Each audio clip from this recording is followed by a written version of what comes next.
Hello, I'm Jonathan Milam here with a brass review of an instrument that I've been looking at for a while. Finally picked one up.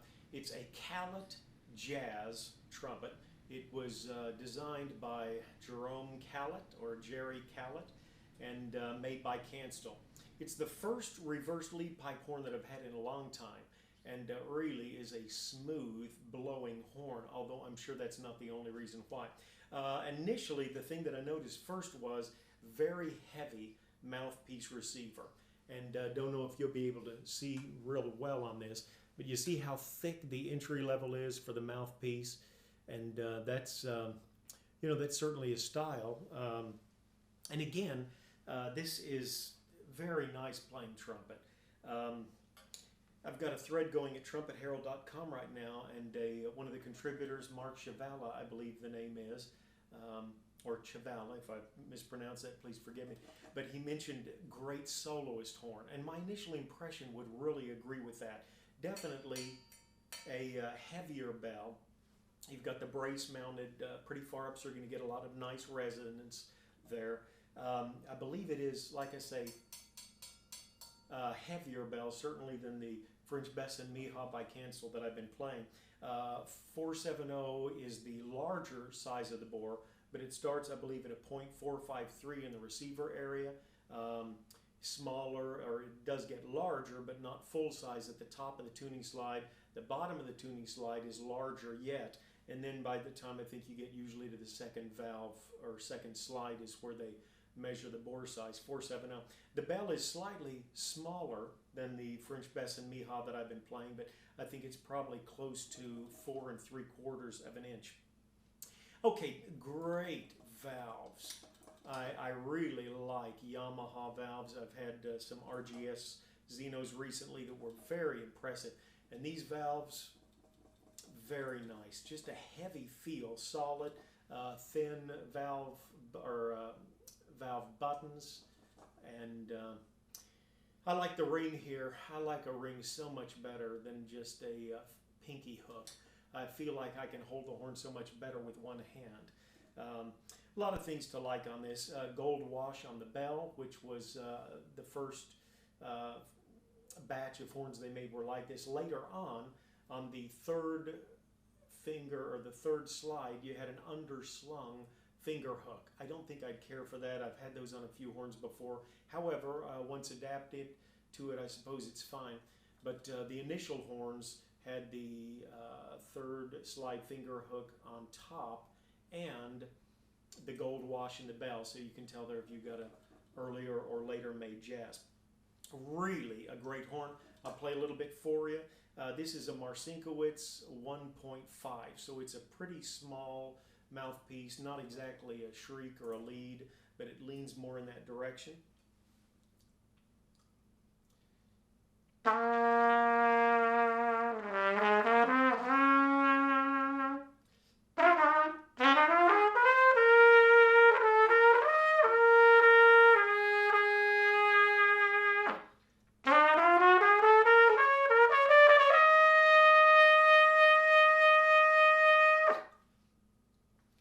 One of the first things I noticed about this horn was how easy it is to play low, even on a small mouthpiece.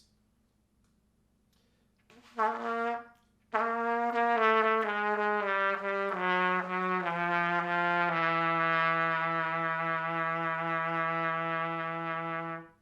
first comment was fat. I mean, that's easy to play a low F sharp, and it's not always my experience on horns that with a small mouthpiece you can go down low.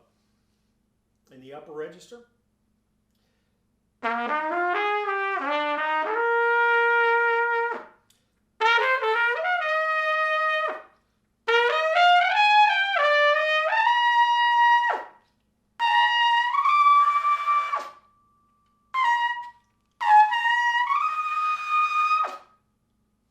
I don't know what it is in this room. I've got some lamps and metal objects around, but some horns I had a Schilke S32, I think it was. I could just hear things ringing around, and I noticed that with this horn. First time I've noticed that in a while. Okay, I want to play a brief number on another mouthpiece. This is the Trent Austin TATF, so it's Trent's rendition of a trumpet flugel. This is where this horn shines.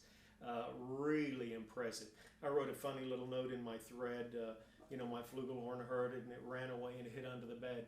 You talk about lush and a full sound, which this horn does get a full sound, but just check out with this mouthpiece. I hope it conveys well on video.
All right, that is a Callet jazz.